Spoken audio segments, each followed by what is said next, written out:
ఇది ఫైర్ కాదు, wild fire. Jagan 2.0 start చేస్తున్నానంటూ కూడా జగన్మోహన్ రెడ్డి వైల్డ్ గానే చెప్తూ వచ్చారు.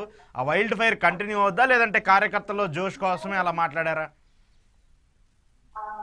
ఇది పూర్తిగా ఈ రోజు జరిగిన సమావేశం కేడర్ సమావేశం. అంటే ఎంపీటీసీలు, జెడ్పీటీసీలు, కార్పొరేటర్లు, మున్సిపల్ చైర్మన్లు, నగరపాలక మేయర్లు ఇట్లాంటి సమావేశం. అది ఉమ్, ప్యూర్లీ కేడర్ సమావేశం. ఉమ్, కాబట్టి ఖచ్చితంగా కేడర్కి ఏ సందేశం ఇవ్వాలో ఆ సందేశమే ఇస్తారు. ఇప్పుడు ఉమ్, ప్రజలను ఉద్దేశించి మాట్లాడినప్పుడు ప్రజల సమస్యలు వస్తాయి. కేడర్ నుంచి కింద ఆర్గనైజేషన్ ఆర్గనైజేషన్ సమస్యలు మెజారిటీకి వస్తాయి. But okay. జనరల్ గా కేడర్ కూడా నియోజకవర్గ ఇన్ఛార్జీలు, అసెంబ్లీ ఇన్ఛార్జీలు, పార్లమెంట్ ఇన్ఛార్జ్ అయితే ఒక రకంగా ఉంటుంది. ఉమ్, కొన్ని బయటికి కూడా చెప్పరు.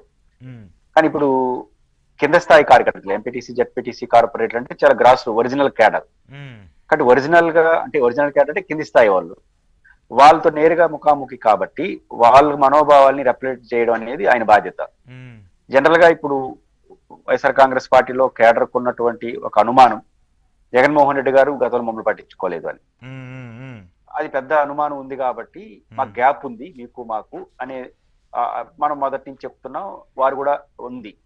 ఈరోజు ఒక రెండు అంశాలు బయటపడి ఇందులో ఆఫ్టర్ ఓడిపోయిన తర్వాత కేడర్ ప్రత్యేకంగా నేను పట్టించుకుంటున్నాను అనే మాట కూడా చెప్తూ వచ్చాడు తెలదు. ఉమ్, ఈ రోజు వచ్చిన మౌలికమైన మార్పు ఏంటంటే నేను గతంలో పట్టించుకోలేదు అనే పదం వాడాడు. ఉమ్, అంటే ఇన్ని రోజులు ఏం మాట్లాడారు? జగన్మోహన్ రెడ్డి గారు పరిపాలన పైన ఫోకస్ చేయడం వల్ల కేడర్ను పట్టించుకోవడంలో కొంత అలసత్వం జరిగింది. అది ఉమ్, ఇంతకాలం చెప్తూ వచ్చిన మాట. దీన్ని కేడర్ నమ్మట్లేదు. ఓకే.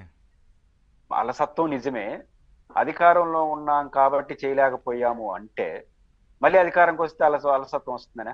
ఉమ్, ఉమ్, ఉమ్, రెండు, ఆ గతంలో అధికారంలో ఉండి ఇతర పనుల వల్ల అంటే పేదల సంక్షేమం, ప్రజలు వీటిని ఫోకస్ చేస్తూ పట్టించుకోలేకపోయాను అన్నా ఉమ్, రేపు మళ్ళీ అధికారంకి వచ్చినప్పుడు పేదలకు సహాయం చేయాల్సిందే కదా, అవును. ప్రజలకు పని చేయాల్సిందే కదా, అంటే మళ్ళీ మొదలకు వస్తారా అనే ఒక చిన్నపాటి అనుమానం ఉంది. ఓకే. అంటే గతంలో పట్టించుకోలేదని మీరు అనుకుంటే చాలు. అంటే గతంలో పట్టించుకోవట్లేదు అనుకుంటే భవిష్యత్తులో పట్టించుకుంటారు. ఉమ్, గతంలో ఏరే కారణాలు అయితే పట్టించుకోను అన్నారంటే ఆ కారణాలు మళ్ళీ వస్తే ఉమ్, మళ్ళీ పట్టించుకోరా. ఇప్పుడైతే పరిపాలించే అవసరం లేదు కాబట్టి ప్రతిపక్షం ఉన్నాం కాబట్టి పట్టించుకుంటారనే మెసేజ్ వెళ్తుంది. ఉమ్. అందువల్ల ఈ రోజు అంటే గతంలో నేను మెసేజ్ అంటే ఆయన అంటే పట్టించుకోలేదు, రాంగ్ స్టేట్మెంట్ ఇచ్చారనే మీ ఉద్దేశం? రాంగ్ కాదు. ఆయన మనసులో ఉన్నది అదే అని ఉమ్, చెప్పరు కదా. ఉమ్, మనసులో ఉన్నదని చెప్పేలేరు, లోపల మాట్లాడే విషయాలు బయట చెప్పరు. కానీ ఉమ్, కేడర్కి ఆ చిన్న ఒకవేళ నిజంగా మనం పరిపాలన బిజీగా ఉండడం వల్ల పట్టించుకోలేకపోయాం అన్నదే నిజమైతే రేపు మళ్ళీ అధికారంకి వచ్చిన పరిపాలనలో బిజీ అవుతారు కదా.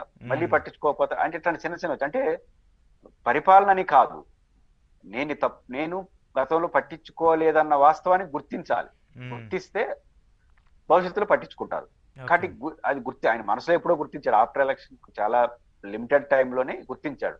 కానీ పటపటపట అన్ని చెప్పారు కదా. ఉమ్, కాబట్టి కానీ చెప్పకపోతే జనానికి అర్థం కాదు కదా కేడర్. అవును. ఉమ్, అందుకు రెండోది ఎవరిన చెప్పాలి? ఆయన చుట్టూ ఉన్న వాళ్ళు చెప్పాలి. ఆయన చుట్టూ ఉండాలంటే XYZ కాదు, ఉమ్, ఎమ్మెల్యే క్యాండిడేట్లు, జిల్లా నాయకులు, రాష్ట్ర నాయకులు ఒక 40-50 మంది, 60-70 మంది ఉంటారు. వాళ్ళు చెప్పాలి సీరియస్ గా. ఉమ్, వాళ్ళు చెప్తే అసలు నమ్మరు, ఎందుకంటే సమస్యకు వాళ్ళే కారణం కాబట్టి. ఉమ్, అంటే వాళ్ళు అందరూ అని కాదు, దాంట్లో కొంతమంది చాలా మంది బాగున్న వాళ్ళు ఉండొచ్చు. ఉమ్, కానీ మాకు బాస్ కి మధ్య మీరే కదా సమస్య అనే కదా అనుకుంటున్నారు. ఎమ్మెల్యేలు, మంత్రులు, ఆ టీమ్ అప్ ఎవరున్నారో వాళ్ళే కదా మీకు జగన్ గారికి మాకు ఆటంకం అనేది కదా ఇన్నేళ్ల పాటు ఉన్నది. ఉమ్, కాబట్టి వాళ్ళు చెప్తే నమ్మరు. కాబట్టి జగన్మోహన్ రెడ్డి గారే నేను గతంలో కారణాలు ఏమైనా పట్టించుకోలేదు, ఈసారి పట్టించుకుంటాను ఓకే. అని చెప్పడం అనేది మరింత కాంక్రీట్ గా ఉంది. ఉమ్, అది బాగా రీచ్ అయింది. ఉమ్, కాబట్టి కేడర్ ఏదైతే 100% కోరుకుంటున్నారో అది 100% ఈరోజు మాట్లాడాడు. అది ఇంప్లిమెంటేషన్కి వస్తే ఖచ్చితంగా వాళ్ళు మరింత ఉత్సాహంగా పార్టీ యొక్క ఆలోచనలు ముందుకు తీసుకెళ్ళడానికి శ్రేణులు పనిచేస్తాయి. అందువల్ల 2.0 అనేది ఒక పాపులర్ ఉమ్. సెకండ్ వర్షన్ అని. అంటే వర్షన్ ఓకే. కాకపోతే జగన్మోహన్ రెడ్డి ఈ రోజు మాట్లాడినటువంటి కాన్ఫిడెంట్ కావచ్చు, ఆయన చాలా ధైర్యంగా, చాలా మొండిగా, మీరు ఎన్ని కేసులు పెట్టుకున్నా ఎన్నైనా 3 నెలలు జైల్లో ఉంటాం, మళ్ళీ వచ్చి అదే ప్రశ్నిస్తాం, అలాగే కొట్లాడదామంటూ కూడా అది కూడా మాట్లాడారు. కూటమికి సంబంధించి హామీలు కూడా మాట్లాడుతూ వచ్చారు, వాళ్ళు ఇవ్వలేరని నేను చెప్తూ వచ్చాను చెప్పేసి. సో ఇష్యూస్ అన్నింటినీ కూడా పెద్ద ఎత్తున నెత్తికెత్తుకున్నారు అనుకోవచ్చా?